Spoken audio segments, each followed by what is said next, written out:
everybody, Robbie Straczynski here at the Seminole Hard Rock Casino in South Florida in Hollywood with the exceptional and talented Lynn Gilmartin. How are you today? Thank you very much. It's really good to me. No, I don't use those words facetiously. I've done a lot of research on this interview, and really you're an incredibly impressive individual, and I'm really looking forward to talking with you for the next few minutes. You have to be the sweetest person. Thank you. You're so nice. It's the absolute truth. Well, it's nice to meet you, you. the lead anchor of the World Poker Tour. Yes. Very cool. Nice to meet you too. Thank you very much. So you are a familiar personality to anyone who has watched the World Poker Tour over the past few seasons, since 2013, I believe. And prior to that, you were a presenter for Poker News. Yes.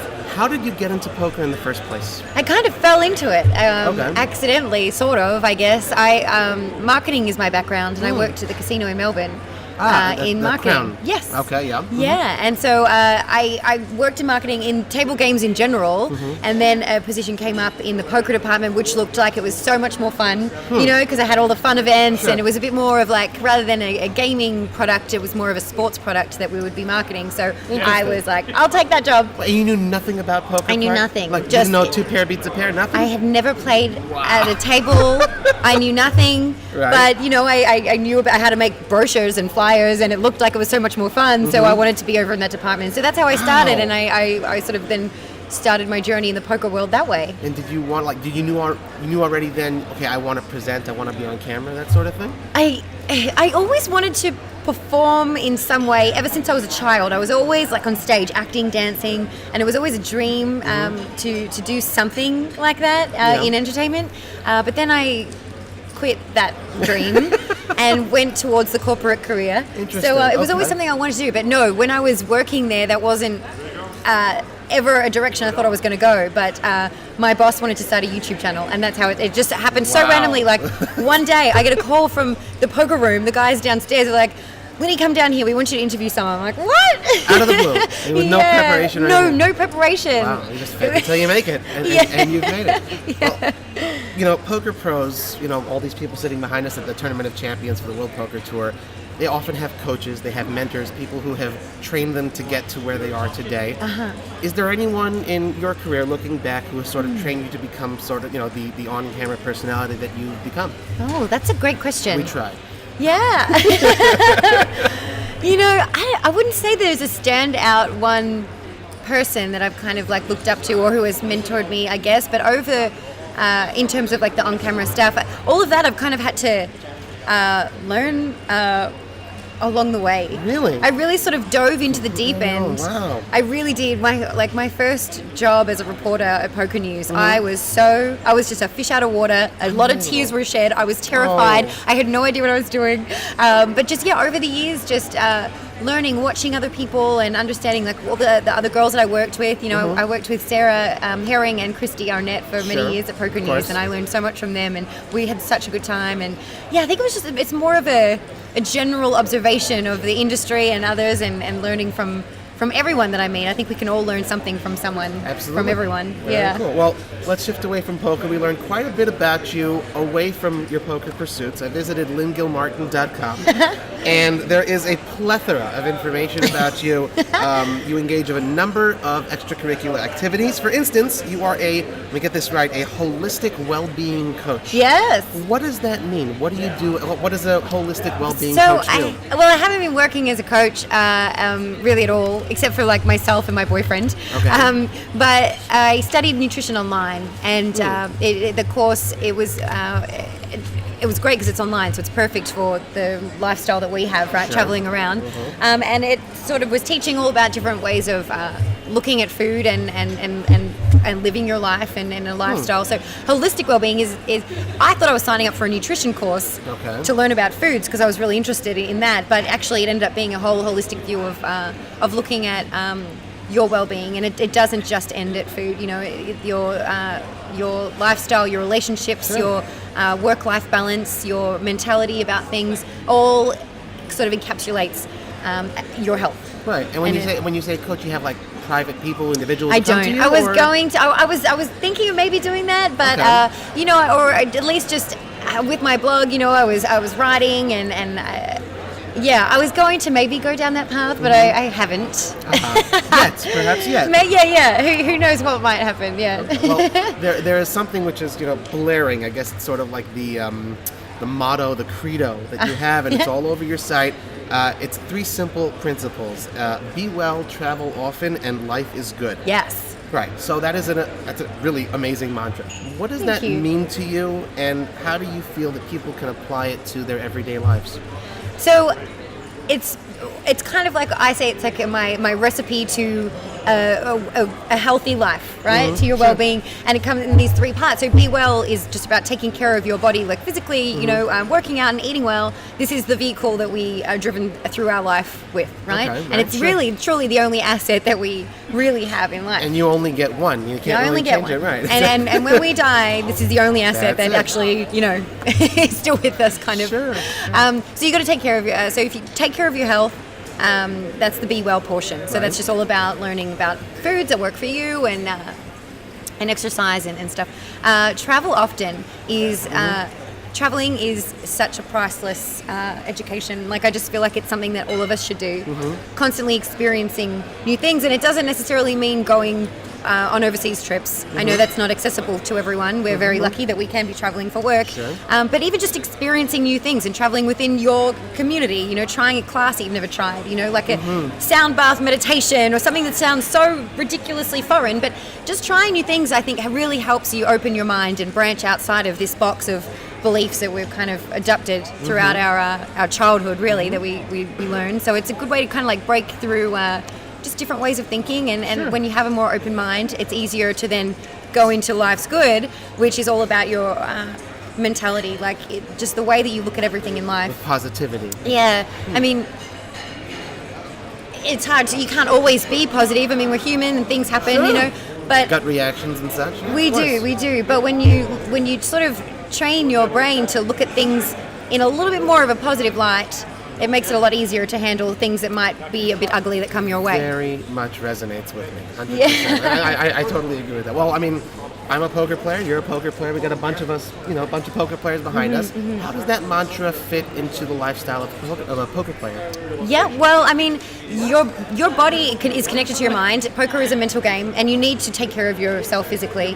For clarity, for the energy to be able to stay awake for those long hours and endure the journey that is a poker tournament. Of course. And also your stress levels. I mean, if you're kind of throwing your whole physiological balance out of whack, then you're actually less likely to be able to control your emotions. It does, your fight or flight is kind of going off, and your adrenaline is pumping, and you're probably a little bit more irrational in the way that you're going to analyze things or handle things. So food has a big influence on that, not just the way of thinking. It's all sort of worked together. So as a poker player, you need to be eating well. You need to be having like brain food. You need to be taking care of yourself. I suppose it keeps you grounded as It well. does. Yeah. To have that in mind at all times. Yeah. Interesting. So, well, one of the things, one of the ways you practice what you preach about nutrition, there's this juice bar, JOOCE. Yeah. What's that all about? So a little passion project, So my family, my brother's got a restaurant up in Cairns in Australia, in Palm Cove. Wait, you're Australian? Have I lost my accent? No. Of course. And it's named after my nephews, Jack and Shannon. Oh, And okay, cool. and so inside is my little juice bar, my little corner of health. And it's just all focused on. There's all these recipes that I created in my parents' kitchen, and it was just so much fun. It was such a cool project to put together. So the whole menu I designed in Mum and Dad's kitchen. Wow. And it's up there in Palm Cove. If you're ever in Australia, it's a beautiful part of the country. It's amazing, right near the Great Barrier Reef. And you want to make this like a chain store at some point throughout? That was the intention, Australia? but it's. I mean, when you're on the road, it's hard to have a business like that. I can understand. I would love to make it even more than what it is, but I'm not there. So For sure. to make more, I don't know. I But hear never you. say never. Part of your, I want to go back to something you said about the mantra. Part of the be well, travel often, life's good. As Yeah. you said, the idea of travel often. I also love traveling and stuff. It's not always a function of resources. It's also a function of time. People are working Yes. 9 to 5, that sort of a thing. How would you suggest someone with not too much time on their schedule, go ahead and do that travel often, because I can agree it's certainly a part of someone's education in a sense. Yeah, totally. I mean, if you can do like classes, it might be a 1 hour of a week of something that you're trying something new, if it was some random like yoga class, if you've never tried yoga, try it. If you've never tried meditation, try it. If you've never tried karate, just go and try something different. That's a 1 hour a week. It's more of like experience new things, it's not necessarily places. Not necessarily places. Or just trying to open your mind and travel in that way. Or if maybe even if it's reading something, like you travel in your mind and read a book that you would never usually pick up that might make you sort of see life in a different way. For sure. People don't read books enough these days, for sure. True. For sure. Yeah. Well, you said that ever since you were a little girl, you sort of wanted to act. You had a little bit of a passion for that. So apparently, a little fine print on that LynnGilmartin.com, it says you enrolled as a student at the Beverly Hills Playhouse. Yeah. Okay. Are you still a student there? I now I'm at another studio in LA called Leslie Kahn. Okay. But yeah. What do you do there? How often? What have you learned? I learned a lot. Actually, and that's even something everyone should try. I think acting classes is quite beneficial just as a human, because you learn so much just about yourself as a human, really, and others, and understanding yourself and the way that you react to things and the way that you deliver things, and just it's very interesting. I've been learning so much about that. That has been the most unexpected lesson through acting classes. Interesting. Wow. And I've been learning a lot about comedy, because I think comedy is fun. I like the idea of making people comedy? laugh. No, like sitcom stuff. I like the idea of making people laugh. I'm not actually a funny person. I just enjoy delivering other people's funny jokes. Well, do you have like some sort of plans of maybe crafting a sitcom or maybe appearing on one at some point? I would love to. That would be a dream. Pay attention, agents. Pay attention. She's looking for a job in Hollywood. Exactly. Okay, so how has studying there, with all of the skills and the unexpected and the expected, how has that helped you with your on-camera work for the WPT? What a big... You could take a moment. It's kind of a deep question. Well, actually, you learn so much about your facial expressions, actually. Interesting. And apparently, one of the first things I got told when I started at Beverly Hills Playhouse, and it was during a program called Hollywood Immersive, which is awesome. It was like this immersive 1 week program, which really got the ball rolling for me to start taking acting classes, because I had not acted in ages, and then I took that program, and it was. But the first thing that I learned was I have a very expressive face. Well, sure. I mean, that most on-camera presenters do, and that's what's endearing about someone who does this sort of thing. Yeah. Sure. Well, yeah, but I never thought of it that way. So I quickly realized. And so that was what I had to actually learn to tone down a little bit for my acting, not to overexpress, because then you don't want to overact. But then I realized that's probably why I'm a losing poker player. Because it's all written. It's all over my face. Well, I mean, I think we have a question about that. You're not exactly a losing poker player. I believe you won EPT Barcelona at some point, ladies event. The ladies event. Okay. Yeah, Still, I did. I'll never win a ladies event. You scored some decent money as a player. How often do you actually hit the felt and play once in a while? Ever so often? Or? I do, yeah. I wish I played more. Nowadays, I'm only probably playing once a month. I wish it was more. Is it like a WPT family home game sort of thing? Or? There are a couple of home games I'm in LA. Okay. Not with the WPT folk, because we're kind of all over the place. Right. Well, actually, no. A couple of WPT players, our producers, do play one of the home games that I'm in. Okay. Or it's like a monthly tournament out in Burbank. It's fun. But yeah, so I play probably. I'd say it's about once a month. Okay, cool. Yeah, I got to play more. Right. I'm getting rusty. Gotcha. Okay. Well, one of the other sections of your website, before moving back into the poker, is you have an entire section devoted to philanthropy. Yeah. I think that's a beautiful thing. What are some of the causes that are close to you, and why? Animals. Animals is my big soft spot. I think it's cool to just sort of focus on one area that you would love to give back, that you're really passionate about, and for me it's animals. That's just, I feel like our society kind of we've created a world that makes it very difficult for a lot of animals to exist here, and it is our fault as humans, and I would like to sort of help take responsibility to make a change for that. So I'm a global ambassador for Wildlife Warriors in Australia, which is Steve Irwin's amazing the crocodile hunter. Yeah. Right. Yeah, good accent. It's not bad. They have an animal hospital up in Queensland in Australia, and you know, they have thousands of animals come through every year that are affected by, mostly, I mean, a lot of it can be, a natural disaster like a fire or something, there's injured animals, but a lot of it is koalas getting hit by cars, or they're displaced from their homes because we're building and cutting down trees, and so that wildlife hospital is very, very, very busy, taking care of a lot of animals, and and a few other, like Edgar's Mission is this incredible rescue centre in Australia where animals that are rescued from nearby, like whether it's like production farming places or I don't know, they're rescued from all kinds of places, and it's just this amazing sanctuary of joy. Like when you go to visit, it's just all these animals that are just living in this beautiful sanctuary, and it makes me happy. Well, I love animals. It's an expressive pace, and you can really tell that it is a cause that's close to your heart the way you speak about it. That's really admirable. Thank you. Let's go back to poker for a second. We'll shift gears like we do in poker, right? So from all of your adventures on and off camera and stuff, what are some of the crazy stories that you're allowed to tell, but a lot of people maybe don't necessarily know about? Ooh, crazy stories. Give us one. Okay, the craziest personal experience for me, I'm a low stakes poker player. Like if I play cash games, I'll play like, 1, 2, 2-5 is probably the highest I've ever played, right? Australian dollars. And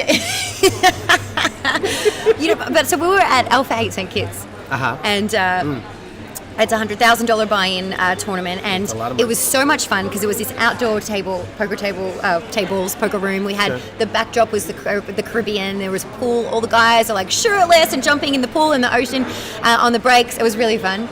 And a side event had started, but it was a charity event. And it was a $25,000 buy-in charity event. And the tournament was going kind of the tournament was going kind of slow. The main event. So, my duties had like backed off a little. And so Bill Perkins was so kind to say, Lynn, come take a seat, and brought me into a $25,000 charity event. And I got to sit down at that tournament and play in a $25,000 buy-in tournament. But then lightning speed happens at the main tournament, at the Alpha 8 tournament, and suddenly, before you know it, something like 2 or 3 players had busted out, and we hit the final table, which meant I had to get up and go back to work. So I only got to play like 2 orbits. You just like shove all in and say, I gotta go? That's it? They let me swap my seat out for someone else. Okay, that's very cool. But that was such a cool experience. For sure. I don't know many people who can say that, except for the pros out here, they played in a $25,000 charity tournament. Mike Sexton, you've obviously, he's the face, I guess you could say. The World Poker Tour is so synonymous with him. You have obviously gotten very close with him on all the social media. You see a bunch of pictures of you guys together. You've taken dance lessons with him. He used to be a ballroom instructor. When he won a World Poker Tour title for the first time in this past season, what was that like for you as someone who's, not just a coworker and a colleague, but a friend? What was that like? It was amazing. That night, it was just the whole room, everyone on the crew, because everyone loves Mike. And Mike is just everything that you see of Mike, that is him at times 10 in real life. Like, he's just got a heart of gold, and everyone at WPT adores Mike. And so that night, we were all on the edge of our seats, just like, please. God. And it was getting really late. And I mean, usually when a poker tournament starts to approach midnight and short stacks double up, people turn into pumpkins. We're all a little like, ooh. Yeah, you gotta go Not that over. we want to, root against anyone, but, we get tired. That night, we were like, we will stay here until 6 a.m. just to get this done. Like, we were all jumping around. I had my slippers on. I was down off of my perch over at the commentary booth because I didn't want to be because I'm kind of removed from everything. Sure. I needed to be down there. I needed to be close. I wanted to see what was happening. We were all just jumping around every time he doubled up because he kept getting some amazing hands. And for sure. It was a roller coaster ride to the championship. It really was. And he's so passionate. Like, he gets so he just loves the game, and you could see the tears welling up his eyes, and he was just, oh my God, and it just makes me cry. Like when we did the heads up interview, I don't know how I wasn't a mess. Wow. Yeah. Well, when do we get to see yourself or Vince doing a heads up interview? Maybe Michael holding the camera. When you guys gonna win an event of your own, perhaps? Oh, I don't know. Hopefully soon. Okay. Is that something you covet, perhaps, as a player? Oh, I would love to win a WPT. Yeah. Absolutely. Absolutely. Well, now you guys are allowed to play, so maybe we'll see it someday. Yes. Last question. This is a very interesting one. Did you know that you and I share a birthday? Get out of town. November 3rd. That's right. Hey, Scorpio. So perhaps we'll be celebrating a birthday at some point together. But I will say I've really enjoyed, like as I said at the outset, I've really enjoyed speaking with you, Lynn. Oh, you too. This is Lynn Gilmartin. You can find her on Twitter. What is it on Twitter? At Lynn Gilmartin. Lynn nice Gilmartin, and easy. Of course. And of course at lyngilmartin.com. I'm Robbie Straczynski. You can find me at Card Player Life on Twitter. Thank you guys for joining us here at the Seminole Hard Rock Hotel and Casino in Hollywood, Florida for the World Poker Tour Tournament of Champions. Thanks for tuning in.